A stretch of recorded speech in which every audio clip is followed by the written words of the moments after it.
वे उस जगह लौटे जहां उन पर हमला हुआ था। रॉबर्ट ने एक ड्रॉइड का टूटा हुआ हाथ उठाया और निराश होते हुए कहा, यह कितनी घटिया तरह से बना हुआ है। इसके जोड़ भी कमजोर धातुओं से बनाए गए हैं। सुंजा ने कहा, क्योंकि यह सिर्फ एक प्रोटोटाइप है, कोई अंतिम मॉडल नहीं। बात करते हुए सुंजा ने कुछ अजीब नोटिस किया। सिरयंग ने उससे पूछा, क्या तुम कुछ ढूंढने की कोशिश कर रही हो? सुंजा ने उत्तर दिया, सिर्फ इसका ढांचा ही कमजोर नहीं है, बल्कि इसका न्यूरल नेटवर्क भी बहुत साधारण है। इसमें M7 चिप लगी है, जो बहुत पुरानी तकनीक है। फिर उसने चिप निकालते हुए कहा, यह चिप सिर्फ आदेशों को प्राप्त करने के लिए डिजाइन की गई है, इसलिए इसमें अपनी इच्छा नहीं है। सिरयंग ने पूछा, तो तुम कह रही हो कि ये ड्रॉइड्स सब दूर से नियंत्रित हो रहे हैं? सुंजा ने जवाब दिया, हाँ, हर एक ड्रॉइड को रिमोट से कंट्रोल किया जा रहा है। उसने आगे बताया, हम पुल 9000 एंड्रॉइड्स ने हमला किया था। इसका मतलब है कि उतने ही लोग उन्हें नियंत्रित कर रहे थे। उसका अंदाज़ा सही था, क्योंकि कहीं दूर जहां रिसल था वहां कम से कम 5000 लोग ड्रॉइड्स को कंट्रोल कर रहे थे। सिरयंग ने सुंजा से पूछा, माउंट जिले की कुल जनसंख्या कितनी है? सुंजा ने कहा, माउंट हुआ में कुल 9808 लोग हैं, लेकिन मैंने सिर्फ 9507 लोगों का पता लगाया और एक व्यक्ति गायब है। वह व्यक्ति माउंट हुआ का नेता था। हेवनली डेमंस के ठिकाने पर डेने ने रेटो से बात करते हुए कहा, मैं आदेश देता हूं कि जिला थाजीदियो में पूर्ण कर्फ्यू लगाया जाए। कोई हिलेगा नहीं और न कोई अंदर बाहर जाएगा। सभी तैनात सैनिकों को तुरंत वापस बुलाओ। राक ने पूछा, तुम ये सब क्यों कर रहे हो? डेने ने जवाब दिया, ये समय बहुत खतरनाक है। दाजन साल की शांति बहुत लंबी हो चुकी है और मार्शल अलायंस की प्रतिष्ठा अब मिट चुकी है। फिर उसने रेटो से पूछा, तुम जानते हो जब पहाड़ के शेर के दांत गिर जाते हैं तो क्या होता है? राक ने कहा, जब शेर के दांत गिरते हैं तो भेड़िए उसकी जगह लेते हैं। लेकिन डेने ने उसे सही किया, नहीं, भेड़िए शेर नहीं बनते, बल्कि शेर बनने की कोशिश करते हैं। जब शेर कमजोर हो जाता है तो भेड़िए झुंड बनाकर ताकतवर दिखने लगते हैं, और जब शेर चला जाता है तो भेड़ियों की नजरें चारों ओर घूमने लगती हैं और उन्हें बाकी भेड़िए कमजोर लगने लगते हैं। फिर उसने गंभीरता से कहा, और उस समय पहला निशाना कौन बनेगा? ग्रीनवुड मदरशिप के ड्राइवर ने सनबॉम्ब से कहा कि टेलीपोर्टेशन कुछ अजीब लग रहा है, क्योंकि टेलीपोर्ट किए जा रहे तत्व की सहमति का कोई सबूत नहीं है। अगर ऐसा है तो यह एक अनधिकृत जबरदस्ती ट्रांसफर हो सकता है, एक तरफा टेलीपोर्टेशन, जो गैलेक्टिक कानून के तहत सख्त रूप से प्रतिबंधित है। ड्राइवर ने कहा कि यह एक गंभीर मुद्दा है और इसे उच्च अधिकारियों को रिपोर्ट करना सबसे अच्छा होगा। लेकिन सनबॉम्ब ने जवाब दिया, क्या मुझसे भी कोई ऊंचा है? ड्राइवर उसके सवाल से हैरान हो गया और तुरंत घुटनों के बल बैठकर बोला, आपसे ऊंचा कोई नहीं है, आप ही एकमात्र सर्वोच्च अधिकारी हैं। सनबॉम्ब ने कहा, अच्छा, फिलहाल इसे निगरानी में रखो। अगर वे वाकई में गैलेक्टिक कानून द्वारा प्रतिबंधित तकनीक का उपयोग कर रहे हैं तो इसका मतलब है कि उनके पास बड़ा समर्थन है। बिना पूरी तरह से जांचे कोई कदम मत उठाना। हमें यह देखना होगा कि जेंटा पर जो कुछ भी हो रहा है उसके बारे में जानने से हमें फायदा होगा या नुकसान। दूसरी ओर मैट्रॉन तब हैरान हुई जब एलेना ने उसे बताया कि वह एक आदमी से मिली जिसने दावा किया कि वह उसका पिता है। उसने साफ कहा कि उसने मुझे पैदा किया है और माउंटा पर मैंने उससे द्वंद्व में हार मान ली।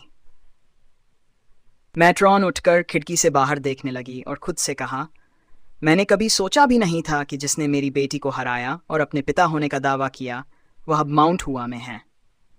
एस डेविल शिप के अंदर रॉबर्ट घबराते हुए मुचिन से कह रहा था, हमें कप्तान को बचाना होगा क्योंकि किसी ने उसकी हिम्मत करके उसे किडनैप कर लिया है। लेकिन जब रॉबर्ट बड़बड़ा रहा था तो मुचिन ने हैरानी से कहा, यह क्या कह रहा है?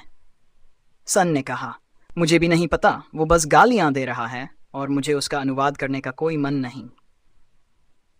हिन ने कहा कि जहां सेरयंग का अपहरण हुआ है उसका संबंध शायद माउंट एच की घटनाओं से हो सकता है, हालांकि उनके पास कोई सबूत नहीं है। सुंजा ने असहमति जताते हुए कहा, तुम गलत हो।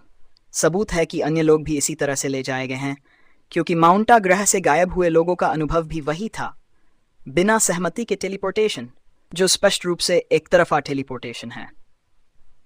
रॉबर्ट ने मुचिन का कॉलर पकड़ा और चिल्लाया, देखा, इसका मतलब है कि सभी कहीं फंसे हुए हैं।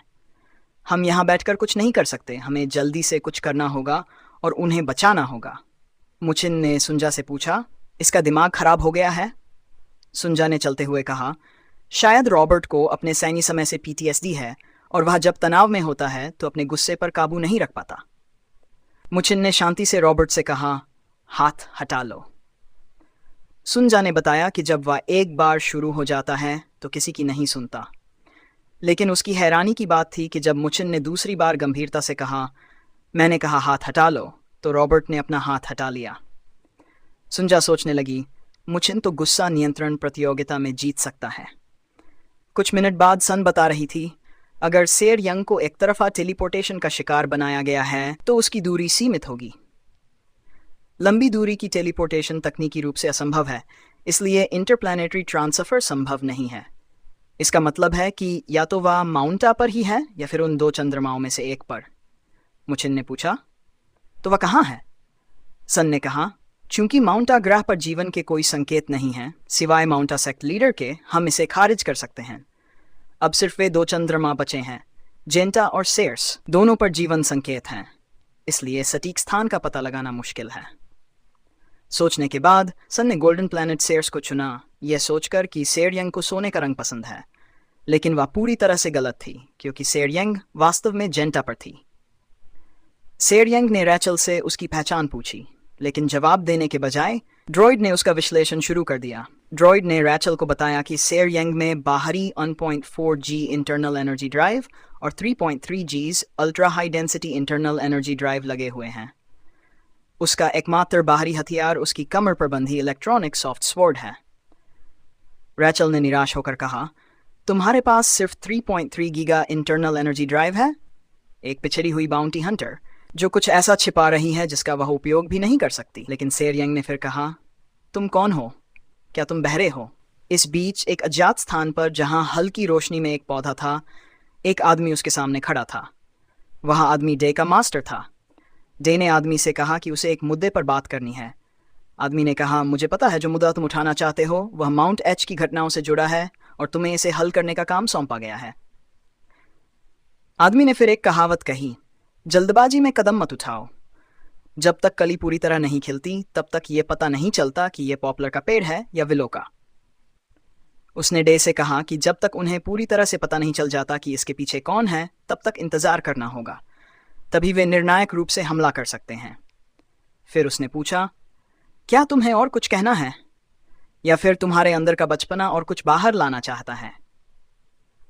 डे खुद को रोकते हुए सोच रहा था, क्या यह आदमी मजाक कर रहा है? इस मामले की जांच करते हुए किसी ने सोचा था कि उसने सेक्स मार्शल आर्ट्स की कला को सीखा और ऊर्जा के प्रवाह को उड़ने के स्तर तक पहुंच गया, और उसे सेक्स की गुप्त तकनीक डेमन हॉट सोल्रा स्वॉर्ड तकनीक के बारे में भी पता है।